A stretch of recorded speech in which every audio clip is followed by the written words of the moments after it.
লঙ্কা খেয়ে হলো আমার নাজেহাল অবস্থা। এবার কেন হলো, কি করে হলো, সবই বলছি। তো নমস্কার বন্ধুরা, কেমন আছো সবাই? আশা করছি সবাই ভালো আছো, সুস্থ আছো, অ্যাজ ইউজুয়াল জাস্ট ফাটাফাটি আছো। যতটা প্রথম থেকে দেখে মনে হলো যে আমি আনন্দে আছি, ততটা কিন্তু আমি আনন্দে নেই। প্রচণ্ড পরিমাণে হেডেক করছিল, তাই বাড়িতে এসেই চপচপে করে মাথায় তেল নিয়ে নিয়েছি। তেলটা নেওয়ার পর একটু শান্তি শান্তি ফিল হলো। আর সেরকম ঠান্ডাও নেই, সেরকম গরমও নেই, হালকা মোটামুটি। তাই চাদরটা আমি গায়ে নর্মালি নিয়ে নিয়েছি। তারপর ভাবলাম না, আজকে ভিডিওটা তোমাদের সঙ্গে একটু শেয়ার করা যাক। অনেকদিন হলো মিনি ব্লগ করা হলো, তাই ভাবলাম একটু ভিডিও করে শেয়ার করা যাক তোমাদের সঙ্গে। তো আমি রুম থেকে বেরিয়ে এসেছিলাম দরজাটা খুলে। তারপর মনে পড়লো আমাদের বরফি আছে, যেহেতু এখন হালকা হালকা ঠান্ডা পড়ছে, তো আমাদের ঠান্ডা না লাগলেও বরফির তো ঠান্ডা লাগবে। যেহেতু ও তো বলতে পারে না, ও তো আর মানুষ না যে মুখে বলতে পারবে, ও তো পশু, ও কী করে বলবে বলো? আমরা ওদের কষ্ট যদি না বুঝি তাহলে কে বুঝবে বলো? যেহেতু বরফিকে চাদর পরাতে পারবো না, সোয়েটার পরাতে পারবো না, তাই আমরা বরফি ঝাঁকার ওপরে একটা চাদর দিয়ে দিই, যাতে বরফির গায়ে যেন ঠান্ডাটা না লাগে। তারপর হঠাৎ মনে পড়লো আমার মা কোথায়, মাকে তো দেখতে পাচ্ছি না, এখানে তো বাবা বসছিল, মা কোথায় আছে? তারপর মনে পড়লো আমার মা তো আবার লুডো খেলায় ব্যস্ত। হ্যাঁ, যেমন কথা তেমন কাজ, চলে এসেছি মায়ের কাছে। আর এসেই দেখছি আমার মা এখানে লুডো খেলতে চলে এসেছে পাশের বাড়িতে, যেটা আমার মা সবসময় করে, অলওয়েজ করে।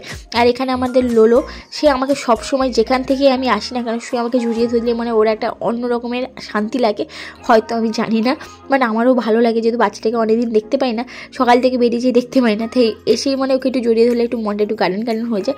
আর মাকে বলছি তুমি এবার বাড়ি চলো। মা বলছে আর বলিস না, 8টার দিকে লুডো খেলতে, লুডোটা আর ঠিক মতন খেলা হলো না, আর বাড়ি চলে যেতে হচ্ছে। লুডোটা খেলা হলো না একমাত্র আমার জন্য, কারণ আমি গিয়েই মাকে নিয়ে পালিয়ে এসেছি। কারণ আমি আজকে কাজের থেকে আসার সময় বাড়ির জন্য অনেক কিছু খাবার নিয়ে এসেছিলাম, যেমন এসেছিলাম মশলা মুড়ির চপ। আর মায়ের মনটা একটু গার্ডেন গার্ডেন হয়েছে, কারণ সবই তোমাদের আমি বলবো। মা একটু বেশি আনন্দে আছে, তার কারণ তোমাদের সবাইকে আমি জানাবো। এখন আমি নিয়ে এসেছিলাম বাজার থেকে মশলা মুড়ি নিয়ে এসেছিলাম, আর নিয়ে এসেছিলাম 2 রকমের চপ। এখানে ছিল পেঁয়াজির চপ, আর সঙ্গে ছিল আলুর চপ। কিনে আনার একটাই কারণ, আমি অ্যাকচুয়ালি এটা আমার টিফিনের খাবার ছিল, আমার দোকানের টিফিনের খাবার ছিল মশলা মুড়ি আর চপ। যেহেতু আমি টিফিনটা আনতে অনেকটা লেট করে ফেলেছি, তাই আর চপটা সেখানে খাওয়া হয়নি, মশলা মুড়িটাও খাওয়া হয়নি, কারণ আমার টাইম হয়ে গেছিলো। তাই আমি চপ আর মশলা মুড়ি একেবারে বাড়ি নিয়ে চলে এসেছি। আর আছে খাবার কত আছে জানো, তোমাদের দেখাই দাঁড়াও। এই দেখো, শুধু চপ আর মশলা মুড়ি খেয়েছি সেরকমটা কিন্তু নয়, এখানে আছে সিঙ্গারা। হ্যাঁ, আজকে আমি সিঙ্গারাও এনেছিলাম, কিন্তু বিকেলবেলা সিঙ্গারাটা খাওয়া হয়নি, সিঙ্গারাটা থেকে গেছিলো। তাই ভাবলাম না, আর সিঙ্গারাটা খাবো না, আমি একেবারে নিয়ে চলে আসি। দেন আমি সিঙ্গারাটা নিয়ে এসেছি। আর এখন যে তোমাদের দেখাচ্ছি সিঙ্গারা খাচ্ছি, কিন্তু সত্যি কথা বলতে আমি কিন্তু সিঙ্গারা খাইনি, ভিডিও করার জন্য বের করেছিলাম। আর এই যে অলমোস্ট সিঙ্গারার চাটনি, যেটা আমার সত্যি খুব ভালো লাগে, আমি এই চাটনিটা খেতে আমার বেশ ভালো লাগে, আমি খালি মুখে চাটনিটা খাই। আর এই চাটনিটা আমি ফ্রিজে অবশ্যই ক্যারি করে রেখে দেবো, এখন না খাই, পরে খাওয়ার জন্য রেখে দেবো। এখানে একটা বিভৎস কাণ্ড আমার সঙ্গে হয়েছে, সেটা কি হয়েছে তোমাদের বলি। মশলা মুড়িটা সুন্দর খাচ্ছিলাম আনন্দ সহকারে, তারপরে দেখলাম মশলা মুড়িতে একটা কাঁচা লঙ্কা ছিল। আর সত্যি প্রথমে তো বুঝতে পারিনি যে কাঁচা লঙ্কা ছিল, প্রথমে ভেবেছিলাম ওটা শসা, কিন্তু কামড়টা দিতে দিতে বোঝা গেল যে ওটা লঙ্কা ছিল। আর আমার এক্সপ্রেশনটা এইভাবে ছিল, কারণ আমি নিজে কনফিউজ যে ওটা কী ছিল। তো আমি লঙ্কাটা মুখ থেকে বের করে গিয়ে লোলোর গায়ে ছুঁড়ে দিয়েছি, লোলো ওটা দেখে ক্যামেরাটা বন্ধ করে দিয়েছিল। আর এখানে আমি একটু পাগলের মতো লাফাচ্ছিলাম, কারণ সত্যি প্রচণ্ড ঝাল, প্রচণ্ড ঝাল। খেয়ে মানে আমার কান গরম হয়ে গেছে, মানে এই ঠান্ডাতে আমার কান টান সব গরম হয়েছে, মানে আমার গোটা শরীর গরম হয়ে গেছে, এরকম একটা ব্যাপার। প্রচণ্ড ঝাল, আমি তো মানে বমি টমি করে ফেলবো, এরকম একটা ব্যাপার। আমার মা ওখান থেকে চিৎকার করছে, আরে তুই একটু লবণ মুখে নে, লবণ মুখে নে। আমি বলছি না, তুমি চুপ করে আর ঢং করো না। মাকে দেখতে পাচ্ছ, মা হাত বারবার বের করে বলছে একটু লবণ নে, লবণ। আমি বলছি না থাক, আমার হয়ে যাবে। তো রীতিমধ্যে আমার ঝালটা কমে গেছে মুখের। তা আমি এখন ভাত খেতে চলে এসেছিলাম। তোমাদের বলি আমার মায়ের মনটা গার্ডেন গার্ডেন ছিল, কারণ এখানে যে চিকেন দেখতে পাচ্ছ, আজকে চিকেনটা আমার ছোটো মামা পাঠিয়েছে, মানে আমার নিজের ছোটো মামা চিকেন নিয়ে এসেছিলো, বাড়ি থেকে রান্না করে চিকেন নিয়ে এসেছিলো। এই ফার্স্ট টাইম মামা আমাদের ঘরে চিকেন নিয়ে এসেছিলো, সত্যি দেখে খুব আমার ভালো লেগেছে। মাও ওইটার জন্য বেশি বেশি আনন্দ হচ্ছিলো, যেহেতু মায়ের ভাই নিয়ে এসেছে চিকেন। আর সত্যি কথা বলতে মামা যে চিকেনটা নিয়ে এসছে না, জাস্ট সুস্বাদু। আর আমি এখানে আমুদি মাছের চচ্চড়ি দিয়ে ভাতটা খেতে বসছিলাম, তারপর দেখলাম একটা দাদা এলো বাইরে থেকে, এসে আমাদের সন্তুর ভবানী সুইটস থেকে একটা ক্ষীরমালাইয়ের প্যাকেট দিয়ে গেল। দেখে আমার সত্যি আজকে মনটা আনন্দিত হয়ে গেছে। বলছি বাহ, আজকে তো আমাদের দিনটা শোনে পে সোহাগা হয়ে গেল, কারণ আজকে আমরা শুধু খাচ্ছি আর খাচ্ছি। কত কিছু খেলাম বলে তো তোমরা একটু কাউন্টিং করে রেখো, আমাকে দিয়ে কমেন্টে কিন্তু জানিও। অনেক কিছু তো খাওয়া হলো, এবার যাই হোক আমি চিকেনটা এবার টেস্ট করি। ভাত তো দিয়ে চিকেনটা খেতেই হবে, তো চলো চিকেনের রিভিউটা তোমাদের দিই। আজকে মামা যেহেতু রান্নাটা করেছে, আমি মামার রিভিউ দেবো। সত্যি রান্নাটা জাস্ট অসাধারণ হয়েছে, আর চিকেনটা সেদ্ধ প্রপার হয়েছে, মানে প্রপার সেদ্ধ হয়েছে, খুবই ভালো করেছে, খুবই টেস্টি। আমি আমার মামার হাতে এই প্রথমবার চিকেন খেলাম, এর আগে কিন্তু কোনো দিন আমি চিকেনটা খাইনি। আমার মা ওখান থেকে বলছে একটু আস্তে আস্তে খা, আর ওখানে একটা আওয়াজ হলো, ওটা শুনে আমি অবাক হয়েছিলাম যে কে এসে ডাকলো নাকি। তা বলছি না, কেউ তো ডাকেনি, তো কি হলো আওয়াজটা? যাই হোক, আমি আমাদের মতন খাওয়া শুরু করে দিয়েছি। আমার খাওয়া হতে লোলোকে বলছে তুই একটু রিভিউ দে। লোলো এখন খাচ্ছে মাংসের ছাল। ও আবার মাংসের ছাল খেতে বেশি ভালোবাসে। আমার আবার ছালটা খুব একটা বেশি পছন্দ না, বাট ওর আবার ছাল খেতে বেশি ভালো লাগে, তাই ও মাংসের ছাল খাচ্ছিলো আর আমি বসে বসে ওর ভিডিও নিচ্ছিলাম। কার বলো তো মাংসের ছাল খেতে ভালোবাসে? আমার আবার খুব একটা ভালো লাগে না। অনেক তো খাওয়া দাওয়া হলো, এবার পেটের জন্য ভাবলে হবে না, এবার একটু মুখের জন্য ভাবতে হবে। যাই হোক, ইতিমধ্যে আমি চলে এসেছিলাম মুখটা একটু ধুতে।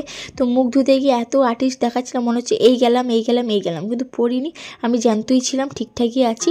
দেন আমি এখানে একটু লাফিয়ে আসছি, তার কারণ হলো একটা জিনিস তোমাদের আমি দেখাই। যেহেতু কালকে আছে বৃহস্পতিবার, অগ্রহায়ণ মাসের প্রথম বৃহস্পতিবার, মানে লক্ষ্মী পুজো হবে, তার ব্লগটাও তোমাদের সঙ্গে আমি শেয়ার করব। আর আজকে ভিডিওটা পুরোপুরি আমি ভয়েসেই দিয়েছি, কারণ আমার মনে হলো আজকে একটা ভিডিও করি ওই রকম। তো সবসময় তো সব রকমের একই রকমের ভিডিও করি, আজকে ভাবলাম একটু আলাদা টাইপেরই কিছু ট্রাই করি। তো এখানে আমি চাঁদ দেখে সেখানে লুকিয়ে এসেছি ক্ষীরমালাই খেতে, কারণ নতুন কিছু খাবার এলে আমার না খেতে একটু বেশি আগ্রহ হয়, কেন জানি না, মানে নতুন কিছু দেখলেই মনে হয় ওটাকে ছিঁড়ে কখন আমি খাবো, মানে ওটাকে ঠিকঠাক আমি রাখতে পারি না।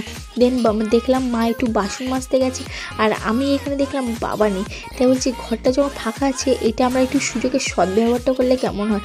যেমন কথা তেমন কাজ, আমি আবার ক্ষীরমালাইটা খেতে এসেছি, কারণ ওই যে তোমরা দেখলে খেতে বসার সময় ক্ষীরমালাইটা দিয়ে গেছিলো, ওটা এখন না খেলেও না। এবার ব্যাপারটা হয়েছে সমস্যা যে আমি ক্ষীরমালাইটা খুলতেই পারছি না।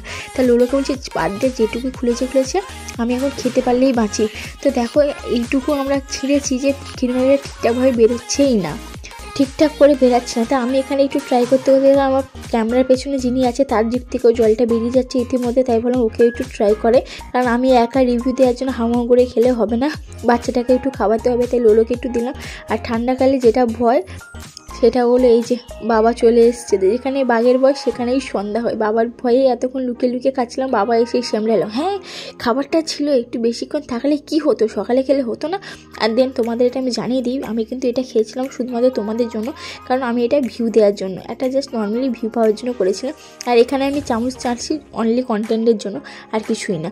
তো যাই হোক, আমার এখানে ক্ষীরমালি খাবার শেষ, এসে আমি গেট লাগিয়ে দিচ্ছি। দিয়ে ওখান থেকে মা বলছে আরে গেট লাগাচ্ছিস কেন, আমি এক্ষুনি বাসন মাজতে যাবো। ও তার মানে মা তাহলে তখন বাসন মাজতে যায়নি। এখন আমি রুমে চলে এসেছি, রুমে এসে দেখছি লোলো বিছানা ঝাড়ছে। আমি বলছি ভালো করে বিছানাটা ঝেড়ে দে। তারপর আমি এখানে জানলাগুলো লক করে দিচ্ছি। এবার বলি আমার রুমে জানলা আছে 3টা, 1 2, এই পাশে আছে 3, মানে আমার রুমে 3টা জানলা, একটা দরজা। হ্যাঁ, আমার রুমে 3টা জানলা, একটা দরজা। যাই হোক, দরজা জানলা সব লাগিয়ে আমি এসেছিলাম জলের বোতলটা আনতে। এসেই দেখছি লোলো জানলা বন্ধ করেনি, তাই বলছি এই তুই জানলাটা বন্ধ করবি ছাগল। তো আবার জানলাটা বন্ধ করলো। আর আমি সেখানে তোমাদের এটাই দেখাচ্ছি যে জানলাটা বন্ধ হওয়ার পর মনে হচ্ছে আমি গরম কোথাও ঢুকে গেছি।